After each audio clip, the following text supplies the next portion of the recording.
നിങ്ങളുടെ ഫോണിലെ ഈ സുരക്ഷാ ക്രമീകരണങ്ങൾ അതായത് സെക്യൂരിറ്റി സെറ്റിംഗ്സുകളൊന്നും മാറ്റുന്നത് വരെ ഒരിക്കലും നിങ്ങൾ ജിമെയിൽ ഉപയോഗിക്കരുത്. കാരണം നമ്മുടെ പേരുണ്ടാകും, അതിൽ സുവർനെയിം ഉണ്ടാകും, ബാങ്ക് ഡീറ്റെയിൽസ് ഉണ്ടാകും, പാസ്പോർട്ട് നമ്പർ ഉണ്ടാകും, ഐഡൻറ്റിഫിക്കേഷൻ നമ്പർ ഉണ്ടാകും. എല്ലാം തന്നെ ഈ ജിമെയിൽ ഐ ഡിയുമായിട്ട് ബന്ധപ്പെട്ട് കിടക്കുന്നതാണ്. ഇതൊക്കെ തന്നെ ഹാക്കർമാർക്ക് സിമ്പിളായിട്ട് തന്നെ ഹാക്ക് ചെയ്ത് കൊണ്ടുപോകാൻ പറ്റുന്ന രീതിയിലാണ് നമ്മുടെ ഫോണിൽ കിടക്കുന്നത്. അപ്പോൾ ഇതൊക്കെ എങ്ങനെയാണ് നമുക്ക് സെക്യൂർ ആക്കി വെക്കാനായിട്ട് സാധിക്കും എന്നതിനെ കുറിച്ചാണ് നമ്മൾ ഇന്ന് ഈ വീഡിയോയിലൂടെ നോക്കാനായിട്ട് പോകുന്നത്. നമ്മുടെ ഫോണിൽ സാധാരണയായിട്ട് ആദ്യമായി ചെയ്യാനായിട്ടുള്ളത് നമ്മുടെ ജിമെയിൽ ഐ ഡിയിലുള്ള പാസ്വേഡ് സാധാരണയായിട്ട് നമ്മൾ വെക്കുന്നത് നമ്മുടെ പേരും നമ്മളുടെ ജനന വർഷമോ അല്ലെങ്കിൽ ഡേറ്റ് എന്നൊക്കെയായിരിക്കും നമ്മൾ വെക്കുന്നത്. എന്നാൽ ഇതൊക്കെ ഹാക്കർമാർക്ക് ഏതെങ്കിലും ഒരു സോഫ്റ്റ്വെയർ ഉപയോഗിച്ച് വളരെ സിമ്പിളായിട്ട് തന്നെ ഇതിനൊക്കെ ഹാക്ക് ചെയ്തിട്ട് അവർക്ക് കൊണ്ടുപോകാനായിട്ട് സാധിക്കും. അപ്പോൾ നമ്മൾ ഇന്ന് ഈ വീഡിയോയിലൂടെ നോക്കാനായിട്ട് പോകുന്നത് എന്തൊക്കെ കാര്യങ്ങളാണ് നമ്മളുടെ ജിമെയിലിനെ സേഫ് ആക്കി വെക്കാൻ, നമ്മുടെ പേഴ്സണൽ ഡീറ്റെയിൽസുകൾ സേഫ് ആക്കി വെക്കാനൊക്കെ ആയിട്ട് ചെയ്യാനായിട്ട് സാധിക്കുക എന്നതിനെ കുറിച്ചാണ്. നമുക്ക് നേരെ വീഡിയോയിലേക്ക് പോകാം. വീഡിയോയിലേക്ക് പോകുന്നതിന് മുമ്പേ നമ്മുടെ ചാനലിൽ ആദ്യമായിട്ടാണ് നിങ്ങൾ വീഡിയോ കാണുന്നതെങ്കിൽ വീഡിയോ ഒന്ന് ലൈക്ക് ചെയ്യുക, ചാനൽ ഒന്ന് സബ്സ്ക്രൈബ് ചെയ്യുക. ഇതിൽ ആദ്യത്തെ സ്റ്റെപ്പായിട്ട് നമ്മുടെ ജിമെയിൽ ഐ ഡിയുടെ പാസ്വേഡ് എങ്ങനെയാണ് ചേഞ്ച് ചെയ്യേണ്ടതെന്ന് നോക്കാം. അതിനായിട്ട് നമ്മുടെ ഫോണിലുള്ള ജിമെയിൽ ഐ ഡി ഓപ്പൺ ചെയ്യുക, ആപ്ലിക്കേഷൻ ഓപ്പൺ ചെയ്യുക. ഓപ്പൺ ചെയ്തതിന് ശേഷം നമ്മുടെ ജിമെയിൽ ഐ ഡി ഓപ്പൺ ചെയ്യുന്ന സമയത്ത് ഏറ്റവും മുകളിലായിട്ട് നമ്മുടെ പ്രൊഫൈൽ ഐക്കൺ നമുക്ക് കാണാനായിട്ട് പറ്റും. അതിലൊന്ന് ക്ലിക്ക് ചെയ്ത് കൊടുക്കുക. ഇവിടെ നമ്മുടെ എത്ര ജിമെയിൽ ഐ ഡി ഉണ്ടോ അത്രയും ജിമെയിൽ ഐ ഡികൾ നമുക്ക് ഇവിടെ കാണാനായിട്ട് സാധിക്കും. നിങ്ങൾക്ക് ഏതിലാണോ ഇത് ചെയ്യേണ്ടത്, സെക്യൂരിറ്റി സെറ്റിംഗ്സ് നമുക്ക് ബലപ്പെടുത്തേണ്ടത്, അത് നിങ്ങൾ സെലക്ട് ചെയ്ത് കൊടുക്കുക. ശേഷം മുകളിലായിട്ട് തന്നെ ഇവിടെ മാനേജ് യുവർ ഗൂഗിൾ അക്കൗണ്ട് എന്നൊരു ഓപ്ഷൻ ഉണ്ടാകും. അതിലൊന്ന് ക്ലിക്ക് ചെയ്ത് കൊടുക്കുക.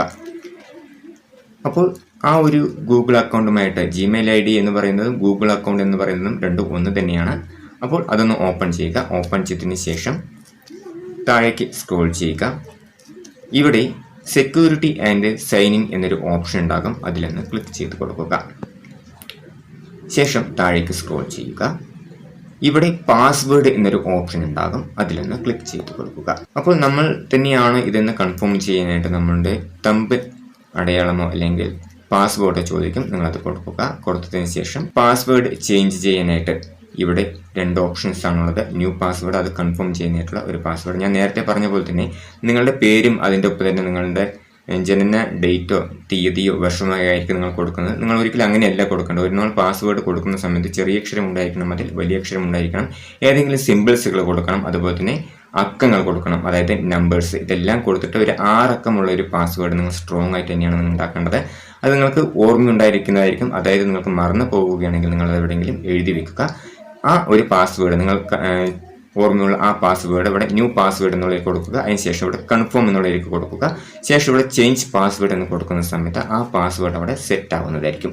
ഇനി നമ്മൾ നോക്കാനായിട്ട് പോകുന്നത് വളരെ പ്രധാനപ്പെട്ട ഒരു സെറ്റിംഗ്സ് ആണ്. ഒന്നുകൂടി ബാക്കിലേക്ക് തന്നെ വരിക.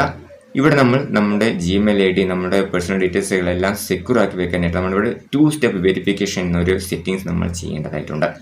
അതിനായിട്ട് നമ്മൾ ഇവിടെ കുറച്ച് മുകളിലായിട്ട് തന്നെ ഇവിടെ 2 സ്റ്റെപ്പ് വെരിഫിക്കേഷൻ എന്നൊരു ഓപ്ഷൻ കൂടി നിങ്ങൾക്ക് കാണാനായിട്ട് പറ്റും. അതിലൊന്ന് ക്ലിക്ക് ചെയ്ത് കൊടുക്കുക. അപ്പോൾ 2 സ്റ്റെപ്പ് വെരിഫിക്കേഷൻ നമ്മൾ ചെയ്യുന്നതിൻ്റെ ഒരു ഗുണം എന്ന് പറയുന്നത് നമ്മളുടെ ഡിവൈസിലോ അല്ലെങ്കിൽ മറ്റേതെങ്കിലും ഡിവൈസിലൊക്കെ നമ്മളുടെ ജിമെയിൽ ഐ ഡി ഓപ്പൺ ചെയ്യുന്ന സമയത്ത് ആ ഒരു ഡിവൈസിൽ നിന്നും നമ്മുടെ ഫോണിലേക്ക് നമ്മൾ ഫോൺ നമ്പറും ഒക്കെ കൊടുത്തിട്ടാണ് നമ്മൾ ഈ 2 സ്റ്റെപ്പ് വെരിഫിക്കേഷൻ ചെയ്യുന്നത്. അതുകൊണ്ടോ നമ്മൾ തന്നെയാണെന്ന് അറിയിക്കാനായിട്ട് നമ്മളൊരു വെരിഫിക്കേഷൻ ഇവിടെ വന്നിട്ടുണ്ട്. നമ്മളുടെ പാസ്വേഡ് കൊടുത്തിട്ട് അത് ഓപ്പൺ ചെയ്യും, അല്ലെങ്കിൽ തമ്പാണ് കൊടുത്തിരിക്കുന്നത്, തമ്പ് കൊടുത്ത് നമുക്കത് കൺഫേം ചെയ്യാവുന്നതാണ്.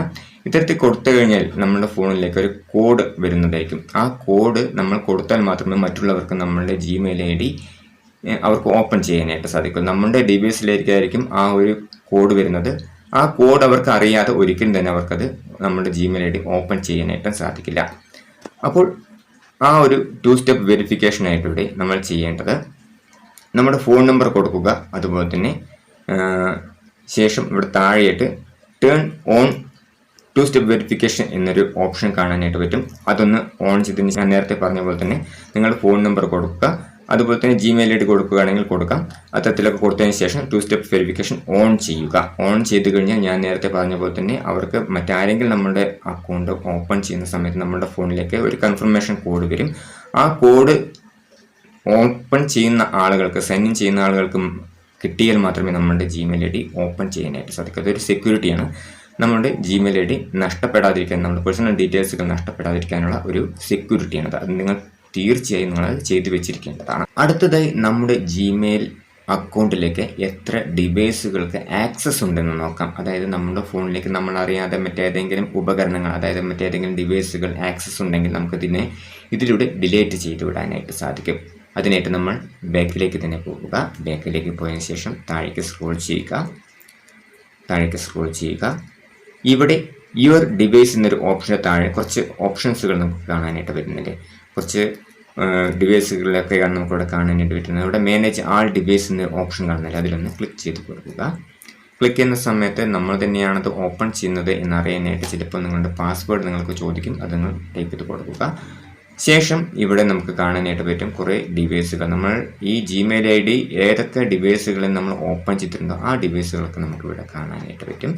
എന്നാൽ നിങ്ങൾക്കറിയാത്ത മറ്റേതെങ്കിലും ഡിവൈസുകളോ കമ്പ്യൂട്ടറോ മൊബൈലിലോ ഏതെങ്കിലും പേര് ഇവിടെ ഉണ്ടെങ്കിൽ ആ ഒരു ഡിവൈസിനെ നിങ്ങൾക്ക് ഇതിൽ നിന്നും ഡിലീറ്റ് ചെയ്ത് വിടാനായിട്ട് സാധിക്കും. നിങ്ങൾക്ക് ആ ഒരു ഡിവൈസ് ഇപ്പോൾ ലോഗൗട്ട് ചെയ്യേണ്ട ആവശ്യമില്ല. നിങ്ങൾക്ക് ഇവിടെ നിന്ന് തന്നെ നിങ്ങൾക്കത് ആ ഒരു ഡിവൈസിൽ നിങ്ങളുടെ ജിമെയിൽ ID ഓപ്പൺ ആയിട്ട് കിടക്കുന്നുണ്ടെങ്കിൽ അത് ഇവിടെ നിന്ന് തന്നെ നിങ്ങൾക്ക് ലോഗൗട്ട് ചെയ്യാനായിട്ട് സാധിക്കും. അത് എങ്ങനെയാണെന്ന് ഞാൻ നിങ്ങൾക്ക് കാണിച്ചു തരാം.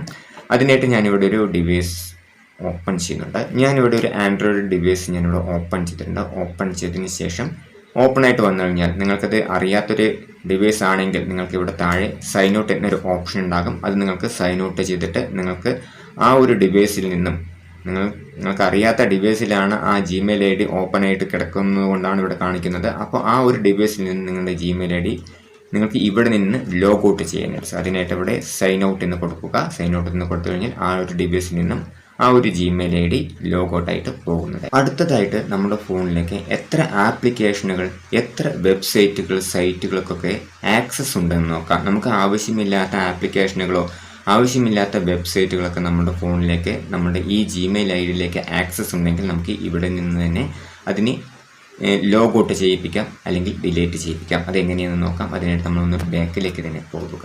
ബാക്കിലേക്ക് പോയതിനു ശേഷം കുറച്ചൊന്ന് താഴേക്ക് സ്ക്രോൾ ചെയ്യുക. ഇവിടെ your connection to third party apps and service എന്നൊരു ഓപ്ഷൻ നിങ്ങൾക്ക് കാണാനായിട്ട് പറ്റും. അതിൻ്റെ താഴെയായിട്ട് കുറച്ച് ആപ്ലിക്കേഷനുകളും സൈറ്റുകളൊക്കെ നിങ്ങൾക്ക് കാണാനായിട്ട് പറ്റും.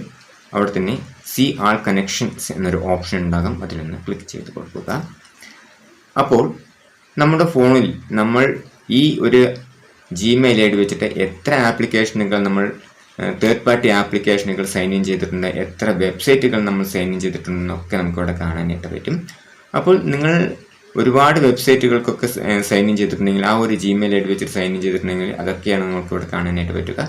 അപ്പോൾ നിങ്ങൾക്കത് വേണ്ടാത്ത ആപ്ലിക്കേഷനോ ആവശ്യമില്ലാത്ത വെബ്സൈറ്റുകളൊക്കെ ആണെങ്കിൽ അത് നമുക്ക് ഡിലീറ്റ് ചെയ്ത് വിടാനായിട്ട് സാധിക്കും. അപ്പോൾ അതെങ്ങനെയാണ് ഡിലീറ്റ് ചെയ്ത് വിടേണ്ടതെന്ന് ഞാനൊരു ഉദാഹരണം നിങ്ങൾക്ക് കാണിച്ചു തരാം. അതിനായിട്ട് ഞാനിവിടെ ഈ ഒരു ആപ്ലിക്കേഷൻ ഓപ്പൺ ചെയ്യുന്നുണ്ട്. ഓപ്പൺ ചെയ്ത് കഴിഞ്ഞാൽ ഇത്തരത്തിലൊരു ഇൻ്റർഫേസ് ആയിരിക്കും നിങ്ങൾക്ക് കാണിക്കുക. അപ്പോൾ നിങ്ങൾക്കത് ആവശ്യമില്ലാത്തതെന്ന് കൺഫേം ആയി കഴിഞ്ഞാൽ നിങ്ങൾക്ക് താഴെയായിട്ട് ഇവിടെ delete all connection that your have ഇത് എന്നുകൊണ്ട് ആ ഒരു ആപ്ലിക്കേഷൻ്റെ പേരോട് കൂടിയിട്ടുണ്ടാകും. നമ്മൾ ചെയ്യേണ്ടത് ആ ഒരു ഭാഗത്ത് ക്ലിക്ക് ചെയ്യുക എന്നുള്ളതാണ്. അതിനുശേഷം delete the connections that you have വിത്ത് ആ ഒരു ആപ്ലിക്കേഷൻ്റെ പേരുണ്ടാകും. ഇവിടെ നമ്മൾ കൺഫേം എന്ന് കൊടുക്കുക. താഴെ കൺഫേം എന്നുണ്ടാകും, അത് കൊടുക്കുക. കൊടുത്തു കഴിഞ്ഞാൽ അത് അവിടെ നിന്നും ഡിലീറ്റ് ആയി പോകുന്നതായിരിക്കും. ഓക്കെ, നമ്മളിനി ബാക്കിലേക്ക് പോയി നോക്കുന്ന സമയത്ത് ആ ഒരു ഭാഗം അവിടെ ഉണ്ടാകില്ല. കണ്ടോ, ഒന്ന് റീഫ്രഷ് ചെയ്താൽ മതി, ആ ഒരു ഭാഗം പോയി കിട്ടും. അതുപോലെ തന്നെ നിങ്ങൾക്കത് ഏതൊക്കെയാണ് വേണ്ടാത്തതെന്നുണ്ടെങ്കിൽ അതൊക്കെ തന്നെ നിങ്ങൾക്ക് ഡിലീറ്റ് ചെയ്ത് വിടാം. ഇത്രയും കാര്യങ്ങൾ, ഇത്രയും സെറ്റിങ്സുകൾ നമ്മുടെ ജിമെയിൽ ID നമ്മൾ ചെയ്ത് വെക്കുകയാണെങ്കിൽ പിന്നീട് ഹാക്കർമാർക്ക് ആർക്കും നമ്മുടെ ജിമെയിൽ ID ഹാക്ക് ചെയ്ത് കൊണ്ടുപോകാനും നമ്മുടെ പേഴ്സണൽ ഡീറ്റെയിൽസുകൾ എടുത്തു കൊണ്ടുപോകാനും സാധിക്കുന്നതല്ല. ഇത്രയും കാര്യങ്ങളാണ് ഞാൻ നിങ്ങളുമായിട്ട് ഷെയർ ചെയ്യണമെന്ന് ഉദ്ദേശിച്ചത്. ഇതൊക്കെ നിങ്ങൾക്ക് ഉപകാരപ്രദമായെങ്കിൽ ഇപ്പോൾ തന്നെ ഈ വീഡിയോ നിങ്ങളുടെ ഫ്രണ്ട്സിന് എല്ലാവർക്കും ഷെയർ ചെയ്ത് കൊടുക്കുക. വീഡിയോ ഒന്ന് ലൈക്ക് ചെയ്യാനും ചാനൽ ഒന്ന് സബ്സ്ക്രൈബ് ചെയ്യാനും മറക്കരുത്. അടുത്തൊരു നല്ലൊരു വീഡിയോയുമായി വീണ്ടും കാണാം.